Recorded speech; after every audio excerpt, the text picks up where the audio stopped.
This problem usually comes out in physics math. So for engineering students who are taking up physics, you may encounter a problem like this. So here's a problem on Coulomb's law. So the problem states an electron with a charge of negative 1.6 times 10 to the negative 19 coulombs is placed 0.13 meters from a small metal sphere that is given a charge of, so the charge of the sphere is 9.9 times 10 to the negative 4 coulombs. So the question is, so this is the required, what is the magnitude of the electric force acting on the charges? So the first step, as we always do, is to understand the given values. All right, what is given in the problem, or what are given in that case? In this case here we have, it is given the electron charge, so that's Q1. Okay, we need to have the name Q1 because later on when we apply the formula, we need Q1, so that's the electron charge, and it is actually given negative 1.6 times 10 to the negative 19 coulombs. And then the second, the Q2, is the sphere charge, which is positive 9.9 times 10 to the negative 4 coulombs. And the given number, which is 0.13, is actually the distance between them, or the charges, and it is actually R. It's denoted R, small r, 0.13 meters. Again, the required is to find the magnitude of the electric force that's acting on each charge. So the next step that we need to do, now that we have identified the given values, is to apply the law. And of course, that law is the Coulomb's law. Okay, for the Coulomb's law, this is the formula. As you can see in the formula, there's Q1, Q2, and R. So I want you to memorize this formula of the Coulomb's law. So as you can see, the Coulomb's law actually computes the electric force between 2 point charges. So we need to find the electric force between these 2 point charges. And K, in the formula, there's a K, and that is also a constant. So you need to memorize the constant K as well. So this is the K, or K is 8.99 times 10 to the 9, all right? This is the Coulomb's constant, or we also call it the electrostatic constant, all right?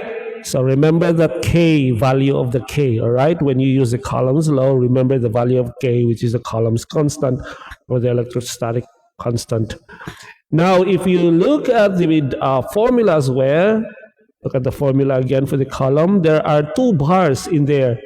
Something like this, and here, meaning absolute value.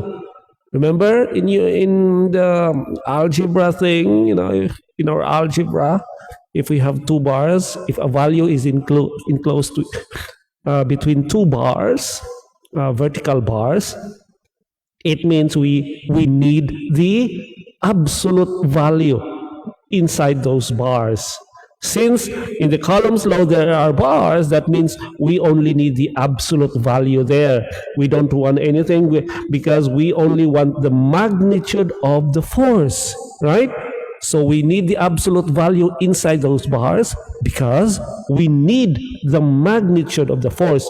We don't need directions. So if we need directions, then we might consider the sign, the positive or the negative. But in this case, we only need the absolute value between those bars because we only need the magnitude of the force. Now that we know the formula, we simply plug in all the numbers that are given in the problem. So we have the K, of course, and we have Q1, we have Q2, and the R. So everything is given, so we can compute for F. So how do you simplify this? All right, First, I want you to focus your attention to the Q1 and Q2. Let's discuss first how you will solve Q1 and Q2. And the Q1 and Q2, we have these two values, right? 1.6 and the 9.9, right? And within 2 bars. So what you will do here is to multiply 1.6 and 9.9. Okay, you multiply.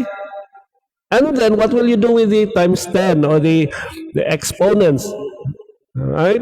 So we have one is negative 19, the other one is negative 4. You need to add them, right? When you add them, it becomes negative 23. So negative 19, you need to add minus 4, and the total is negative 23. So the Q1, Q2 will now have 15.84 times 10 to the negative 23. Now, since we have 15.24, you can adjust that, You can rewrite it as 1.584 instead of 15.84. You can write it as 1.584. And you make 23 negative to negative 22 because you move the decimal to the left. So you move the decimal to the left. That means you will be adding 1. So negative 23 plus 1 is negative 22. So we rewrite this. You don't have to rewrite it, by the way, but it's better to rewrite it for clarity, right? You may or you may not, but I would suggest to rewrite it for clarity. All right, now that we have Q1 and Q2, the next step is to, of course, multiply it to K. All right, you multiply it to K, and the answer for that is, so again, we will multiply the numbers 8.99 and 1.584, and that would be 14. And for the exponents, you need to, because we're multiplying, remember in the algebra, we were multiplying, so we add both. So we have 9 plus minus 22 is negative 13. And finally, we combine both. We have the answer, 14.24 times 10 to the negative 13. Or again, you can rewrite it because you can move the decimal because it's 14.24. You can move the decimal to the left. Move it one place to the left, it becomes 1.424. And negative 13 plus 1, because you move it one space to the left, then it becomes negative 12.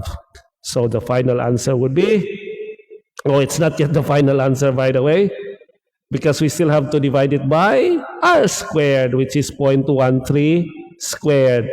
So this answer, we divide it by 0.13, and the answer is, what's the answer? The answer is, here's the answer, 8.43 times 10 to the negative 11. So that would be our final answer, 8.43 times 10 to the negative 11. So this is the F, right? So this is the magnitude of the electric force on each charge. That's the final answer for the required force, the electric field force. All right, so I hope you understood the problem, and if you have some questions, leave your comment below. And please check the playlist, because we have so many things in the playlist that you might want to check first to understand some. We have some math problems, statistics problems, physics problems, math physics, and anything related to math. We have it in the playlist. Right, see you next time.